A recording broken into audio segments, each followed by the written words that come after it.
England में रहता हूँ और यहाँ भी पेट्रोल 50 का मिल रहा है, डीजल भी महंगा हो गया है। यहाँ पर क्या इमरान खान ने महंगाई की है? बार्सिलोना में एक पेट्रोल पंप के ऊपर खड़ा हुआ हूँ। पाकिस्तानी रुपयों में ये कितने का पेट्रोल बनता है? तकरीबन 325 रुपए का पर लीटर बनता है। हम सब सफर कर रहे हैं। Even then not only gas prices, grocery, rent, everything prices are going high. Imran Khan is there in America.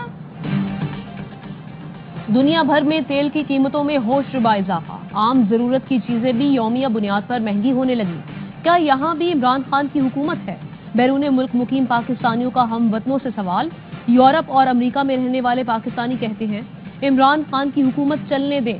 Opposition सियासत की बजाय अवाम को आलमी बहरान से मुतालिक सच बताए। अवाम का दर्द है तो लूटा हुआ पैसा वापस क्यों नहीं करते?